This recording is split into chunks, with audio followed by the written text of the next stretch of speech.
schooling, episode 14, Gap 1, Religious and Human Values. Ang employment ay ipinagkatiwala in 3, 2, 1. Bismillahirrahmanirrahim. Innal hamdalillah nahmaduhu wa nasta'inuhu wa nastaghfiruh wa na'udzu billahi min shururi anfusina wa min sayyiati a'malina. Man yahdihillahu fala mudilla lahu wa man yudlil fala hadiya lahu. Asyhadu an la ilaha illallah wahdahu la syarika lahu wa asyhadu anna Muhammadan 'abduhu wa rasuluh. Addal amanata wa saddaqa bir risalah wa kashafal ghummah wa nasahal ummah wa tarakana 'alal mahajjatil bayda lailuha kanahariha la yajibu anha illa halik. Wa salawatu rabbi wa salamuhu 'alal mab'uthi rahmatan lil alamin basyiran wa nadhira wa da'iyan ila Allah bi idnihi wa sirajan munira. Amma ba'du, assalamualaikum warahmatullahi wabarakatuh. Mga masugid naming tagapakinig, mga giliw naming tagapakinig at tagapanood ng ating mga series na lectures na pinamagatang Bangsamoro Wahdatun Diniyatun wa Wataniyah. Bangsamoro Religious and National Unity. Sa sumainyo ang kapayapaan, awa at mga biyaya ng Allah subhanahu wa ta'ala. Sa nakalipas na episode natin,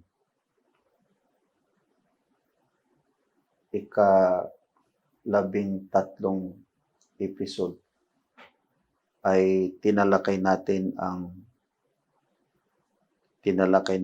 ang hinggil sa tinatawag na amana. Al-amanatu wal-adl. Ang ipinagkatiwala at saka ang pagiging makatarungan. At nabanggit natin ang isa sa mga hadith ni Propeta Muhammad sallallahu alaihi wasallam. Waqad sabaqa an tahaddathna wa qara'na hadith al-Mustafa sallallahu alaihi wasallam, la ya'tiyanna 'ala an-nasi zamanun la yubali al-mar'u bima akhadha al-mala amin halalin am min haram. Rawahu al-Bukhari. Nabanggit natin ang isa sa mga hadis ni Propeta Muhammad sallallahu alaihi wasallam. Darating sa ang panahon sa mga tao na hindi na nila titingnan kung ang bawat isang tao ay hindi na niya titingnan kung saan niya nakuha ang kanyang salapi. Kung ito ba'y nagmula sa haram, sa halal, ibig sabihin ay ipinahintulot o kaya ay sa haram na pamamaraan. Ibig sabihin ay hindi ipinahintulot sa pananampalatayang Islam o kaya ay hindi sumasang-ayon sa tamang pamamaraan. Kaya sa ngayon ay ang tatalakay natin, insyaAllah, ay sa wikang Arabic, al-wadhifatu amana. Ang employment ay ipinagkatiwala. Ang ating obligasyon o kaya ay pagiging empleyado ay pagkatiwala sa atin. Tinatawag na amana. Wa adala at saka pagiging makatarungan.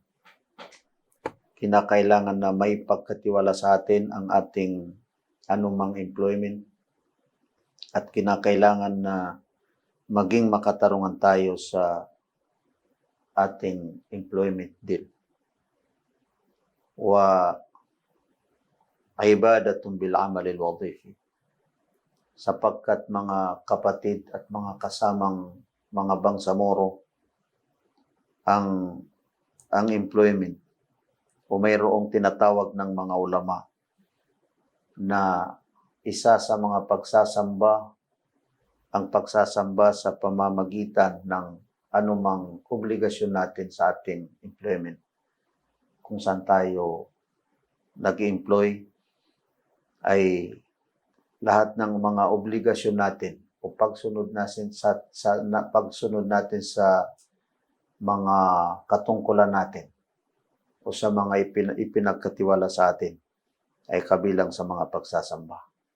Batid natin mga kapatid na ang pagsasamba ay sinasakop niya at ang lahat ng uri na ikalulugod ng Allah subhanahu wa ta'ala. Tuklasin natin mga kapatid ang isa sa sinabi ng mga ulama na ibig sabihin ng tinatawag na amana. Al-amanatu kullu haqqin lazimaka ada'uhu wa hifdhuh. Ang ibig sabihin ng amana o kaya ay trust o ang ipinagkatiwala na tinatawag na amana ay lahat ng karapatan na kinakailangan na iyong maisagawa, masunod at saka mapangalagaan. Lahat ng mga bagay na kinakailangan na masunod o may sakatuparan at mapangalagaan, yun ay tinatawag na amana. Batid natin mga kapatid ang isa sa mga apat na itatanong ng Allah subhanahu wa ta'ala sa kabilang araw, pagdating ng araw ng paghukom. Wa nahnu na'lamu an la tazula qadama abdin yawmal qiyamati hatta yus'ala an arba. Itatanong ang apat na bagay sa kabilang araw bago niya malampasan ang mga panahon ng pagtatanong sa kanya. Sa kabilang araw, ipagtatanong sa kanya ang apat. Inshallah, babanggitin natin ang hadith nito ni Propeta Muhammad sallallahu alaihi wasallam na kabilang sa apat na yun ay ipagtatanong sa kanya ang kanyang salapi. Ipagtatanong sa kanya ang kanyang salapi kung saan nagmula, saan niya natanggap o natamo ang kanyang salapi at kung saan niya ginastos ang kanyang salapi. Unang ipagtatanong sa kanya, an umrihi fima afnahu, wa an jasadihi fima ablah, wa an ilmihi madha amila fi. Unang-unang ipagtatanong sa kanya kung ang kanyang edad, kung saan niya ginamit ang kanyang edad. At ikalawang ipagtatanong sa kanya ang kanyang katawan, kung paano niya ginamit o pinangalagaan ang kanyang katawan. Paano niya pinalaki ang kanyang katawan. At ikatlong ipagtatanong sa kanya, ipagtatanong sa bawat tao sa kabilang araw ay ang kanyang kaalaman. Kung ano ang kanyang ginawa sa kanyang kaalaman. Ang kanyang obligasyon bilang maalam, saan niya ginamit ang kanyang kaalaman. Tatlong mga kapatid, ang edad, isang ipagtatanong kung paano niya ginamit ang kanyang edad at ang kanyang katawan, paano niya pinalaki ang kanyang katawan at ang kanyang kaalaman, ano ang kanyang ginawa sa kanyang kaalaman. At pang-apat ay ang nabanggit natin, ipagtatanong sa kanya ang kanyang salapi. Min ay nagtasabahu wa fima anfaqah. Kung saan niya nakuha ang kanyang salapi at kung saan niya ginastos. Paano niya gastusin ang kanyang salapi. Ang tatlong nabanggit ni Propeta Muhammad sallallahu alaihi wasallam, panay isa lamang ang ipagtatanong sa kanya. Pero pagdating sa salapi, dalawa ang ipagtatanong sa kanya. Saan niya nakuha at paano niya ginamit ang kanyang salapi. Kung saan niya nakuha, sa haram, sa halal, at paano niya gagamitin itong kanyang salapi. Sa halal o kaya ay sa tinatawag na haram.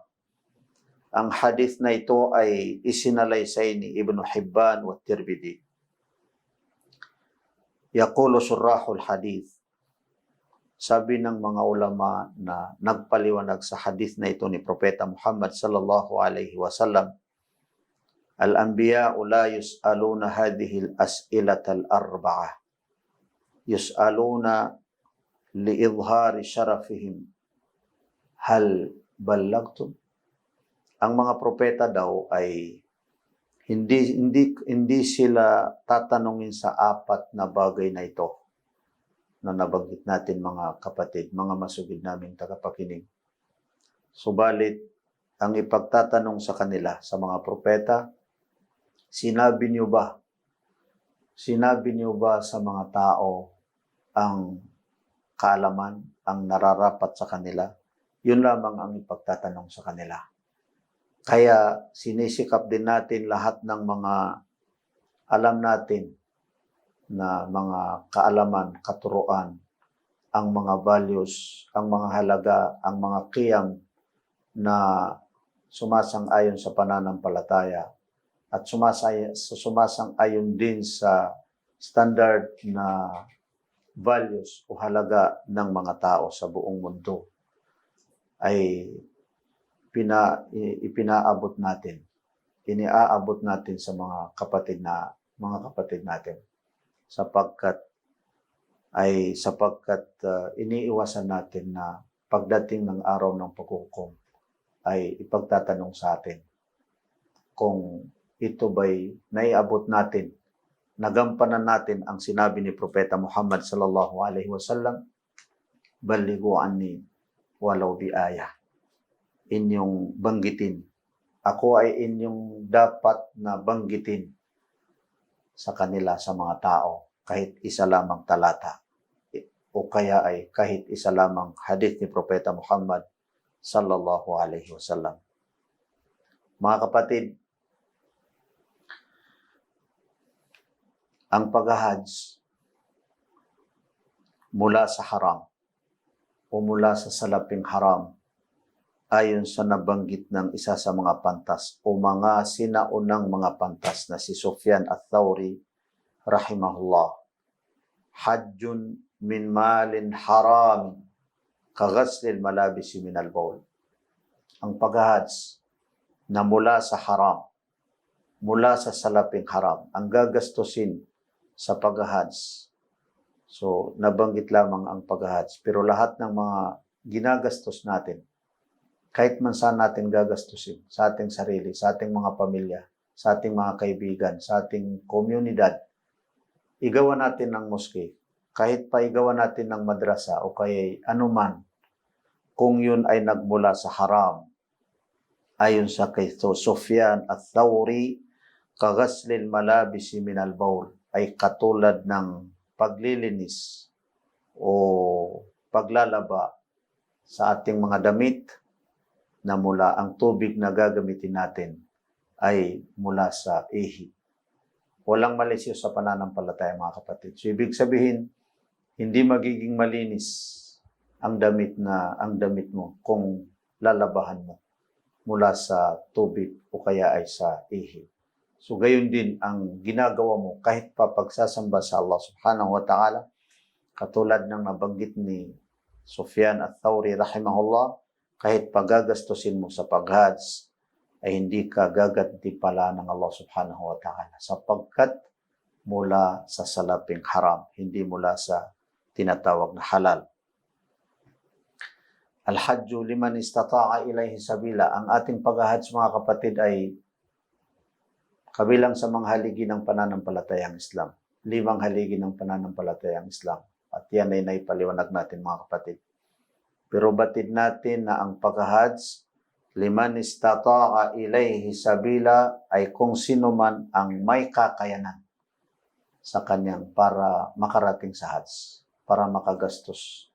So, pag sinabing sino mang may kakayanan, so ibig sabihin, sa pilitan, pero kung wala kang kaya, o kaya ay tingnan mo kung may kaya ka o may mga naipon kang mga salapi pero mula sa haram, so hindi pa karapat-dapat na ikaw ay mag-Hajj. Kailangan linisin mo na ang mga salapi na mula sa haram. May mga binanggit ng mga ulama na gusto natin na makarating sa mga kapatid, sa mga giliw naming tagapakinig.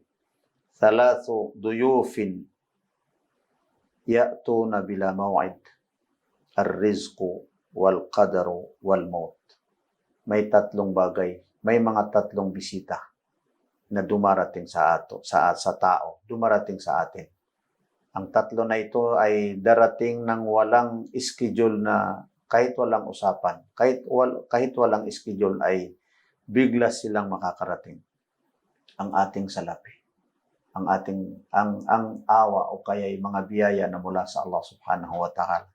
Mga kapatid, kung ano ang sa atin ay nasa atin. Kung ano ang ipagkakaloob sa atin ng Allah subhanahu wa ta'ala na biyaya, inshallah ay makakarating sa atin. Hindi na kailangan na gumawa tayo ng paraan na labag sa katuruan, labag sa tamang pamamaraan. Higit sa lahat, labag sa ating pananampalatayang Islam. Inshallah, ipagpatuloy natin ang ating paksa, mga kapatid.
Mga gilyo naming tagapakinig at tagapanood sa ating mga series na lectures, al-wadhifatu amanatun bila mahala.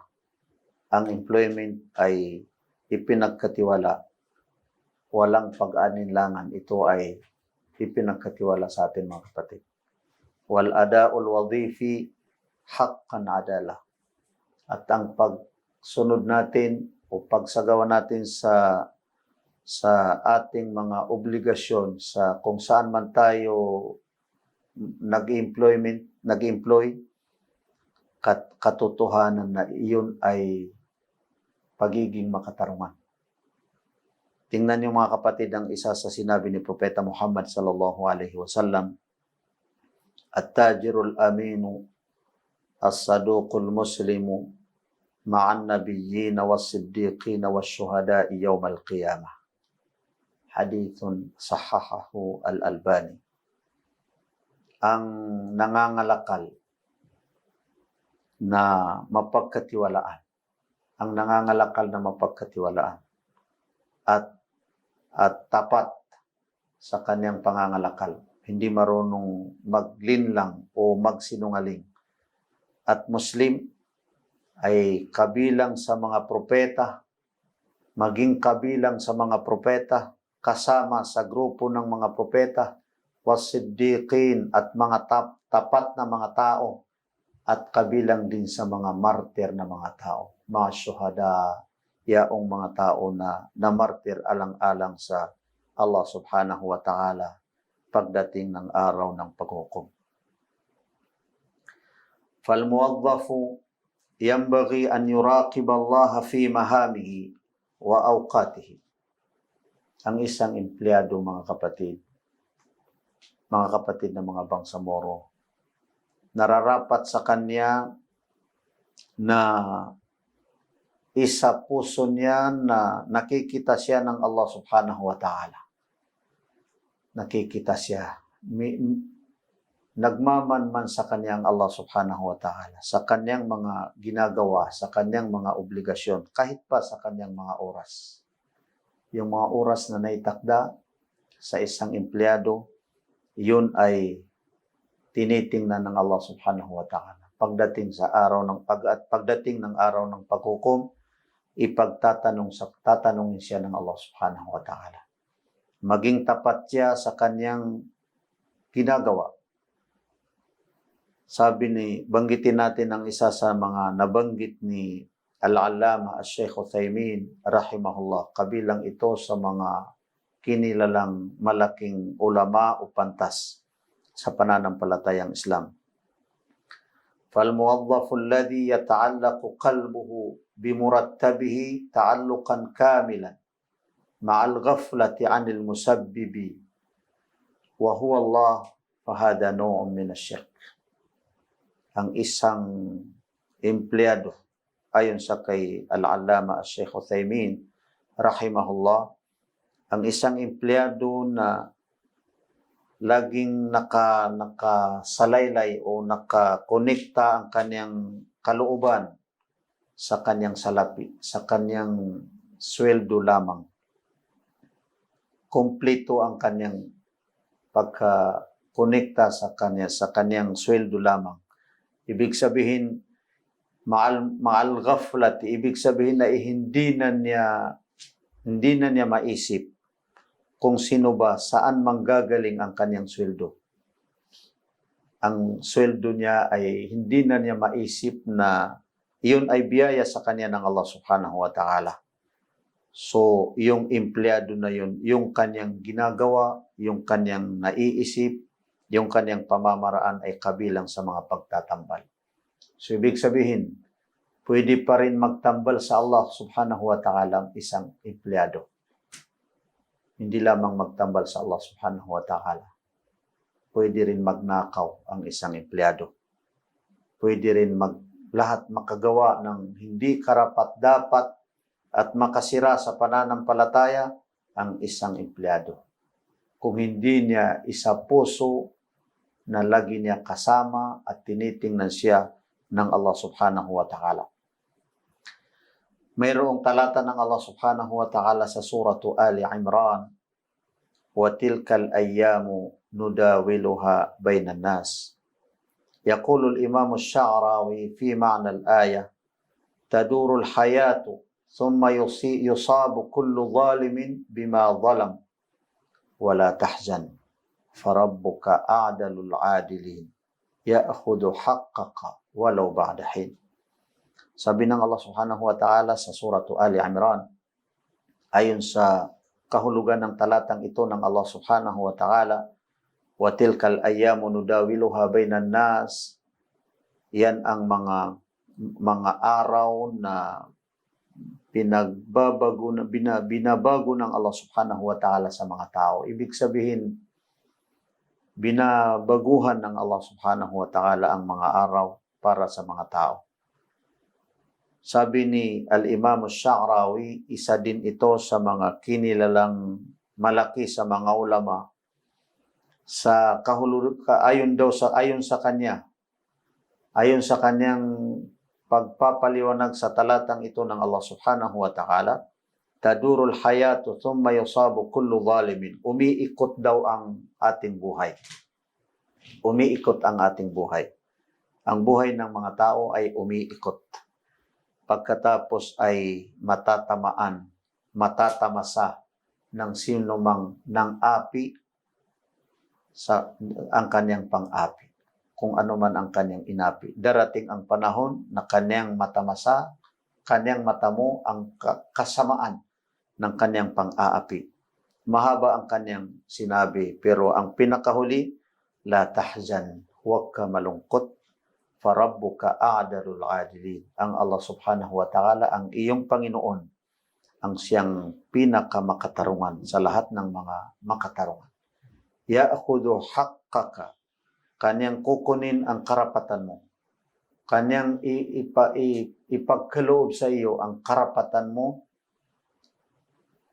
kahit ano pa mang panahon. Kahit hindi pa sa ngayon ay ipagkakaloob sa iyo ng Allah subhanahu wa ta'ala. Ibig sabihin, tiyakin mo na lahat ng inapi sa iyo.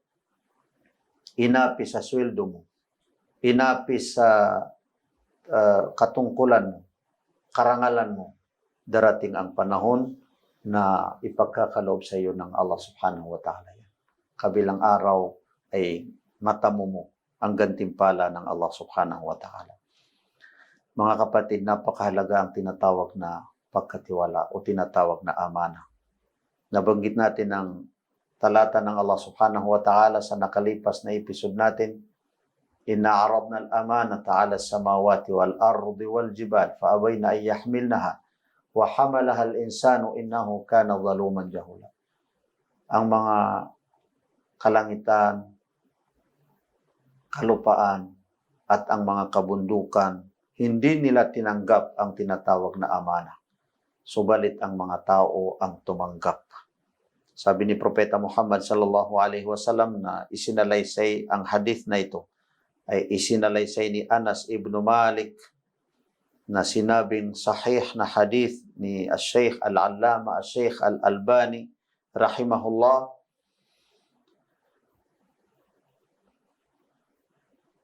ma tafqiduna min dinikum al-amana. Awwalu ma tafqiduna min dinikum al-amanata wa akhiruhu salah. Unang mahahanap niyo, mawawala sa inyong pananampalataya, sabi ni Propeta Muhammad sallallahu alaihi wasallam, ay ang amana, ang pagkatiwala. Ibig sabihin, wala nang mapagkatiwalaan. Wala nang mapagkatiwalaan. At ang pinakahuling mahahanap niyo ay ang pagdarasal.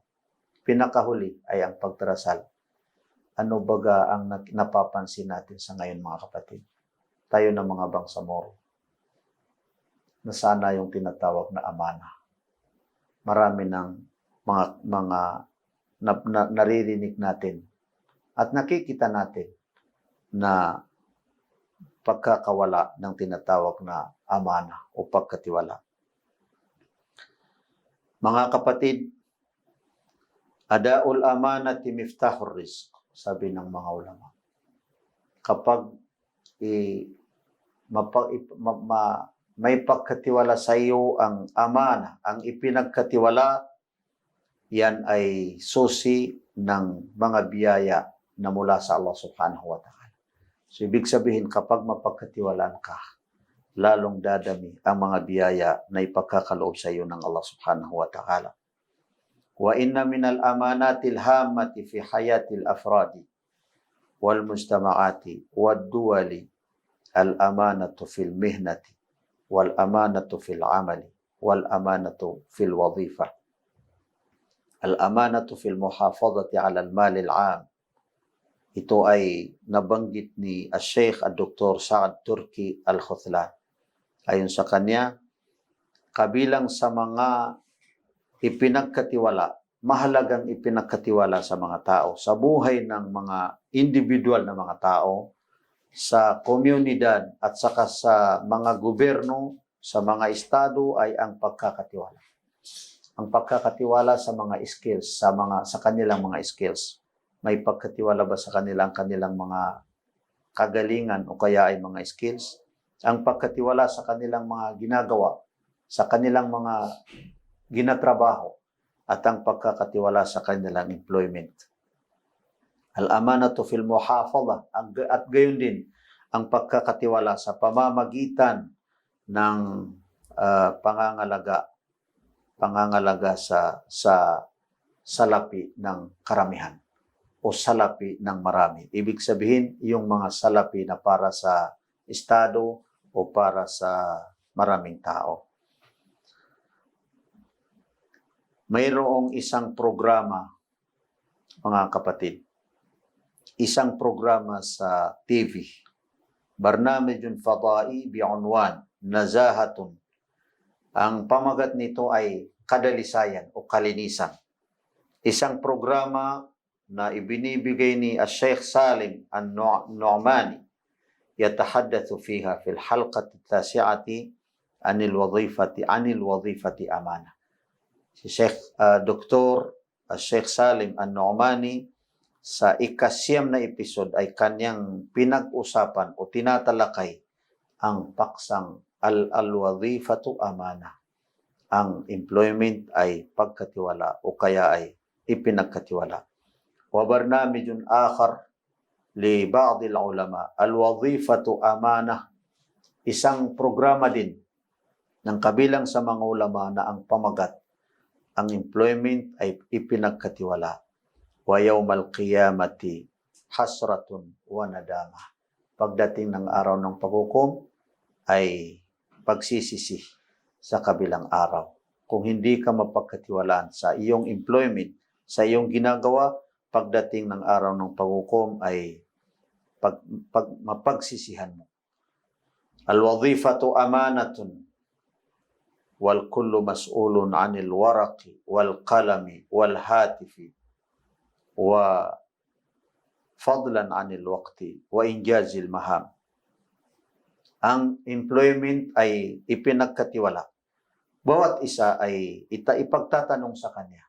Ipagtatanong sa kanya, hindi man dito sa mundong ito, pagdating ng araw ng paghukom, ipagtatanong sa kanya ang kanyang mga nagamit na mga papel. Yung mga papel na minsan ay sinisira lamang natin. Yan ay ipagtatanong sa atin kabilang araw. Wal qalam, gayon din ang mga ballpen na ginagamit natin. Sapagkat ibinigay lang sa atin, hindi na natin pangangalagaan. Gayon din ang mga telepon. Yung mga cellphone natin na ipinagkaloob sa atin. At higit sa lahat yung ating mga oras, yan ay at saka yung pagsagawa natin sa mga katungkulan natin o mga obligasyon natin sa kung saan tayo nag-employment, ang mga opisina ay hindi nila dapat na kalimutan na yun ay ipinagkatiwala sa kanila. Lahat ng ipinagkatiwala sa kanila, kung sino mang nag-opisina o nag-empleyado, hindi nila pwede gamitin sa pangsarili. Kahit yung mga telepono nila, hindi nila pwede gamitin sa kanilang mga sarili. Hindi nila pwede gamitin sa kanilang mga kaibigan. Lahat ng ipinagkaloob sa iyo na para sa pagiging employment mo, kailangan na doon mo magamit sa pagiging employment mo. Isa yan sa mga nabanggit ng mga ulama na si Sheikh Muhammad bin Ghaith Al-Ghaith sa kanyang isang sermon. Ito ang kanyang tinalakay, ang tinatawag na al-amana. Mga kapatid na mga bangsamoro, kailangan natin na magkakaroon tayo ng hamla. Ibig sabihin yung paalaala sa mga kapatid natin na mga bangsamoro, wadhifati amana. Ang pamagat ng ating hamla o kaya ay parang pangaral sa mga kapatid natin na mga bangsamoro, wadhifati amana. Ang aking employment ay pagkatiwala sa akin ng Allah subhanahu wa ta'ala. Bilang mga bangsamoro at mamamayan ng bangsamoro, government, at kabilang sa mga kaugalian na mga magandang kaugalian, at bilang pagkatiwala sa atin mga kapatid, ينبغي علينا البعد عن كل ما من شأنه الإضرار بمصالح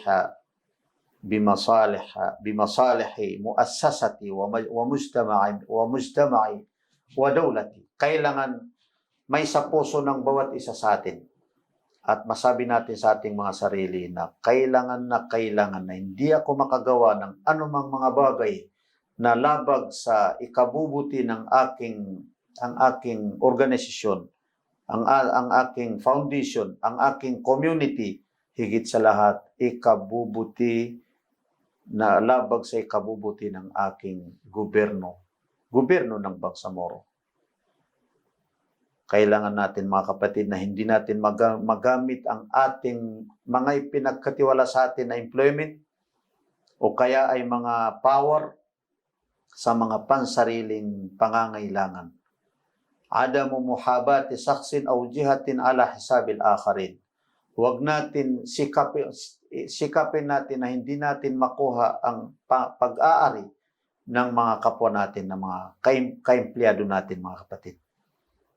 Adamu ta'awuni fi tatbiqil anzimati wat tashri'at. Hindi pwede na hindi tayo makipagtulungan na para masunod ang mga ginagawang batas o mga pamamaraan o policies na hindi labag sa ating pananampalatayang Islam. Policies kung saan tayo na departmento nagatrabaho.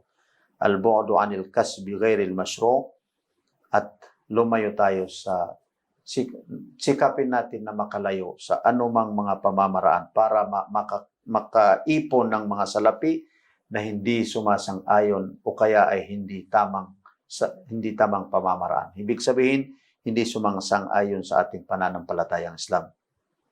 Al-hifadhu 'ala al-mal al-'am, higit sa lahat mga kapatid, mapagkaisahan natin inshallah na pangalagaan ang mga salapi na para sa lahat, ang mga salapi ng gobyerno, ang mga salapi na para sa lahat, hindi para sa atin, hindi para sa ating mga pamilya, hindi para sa ating mga kaibigan, kundi para sa lahat mga kapatid. Inshallah, kung may pagkatiwala sa atin ang ating mga ginagawa, ang ipinakalob sa atin ng mga powers o kaya employment, inshallah, walang dahilan kung bakit hindi magkaisa ang lahat ng mga bangsamoro. Magkaisa hinggil sa pananampalataya at magkaisa hinggil sa bayan.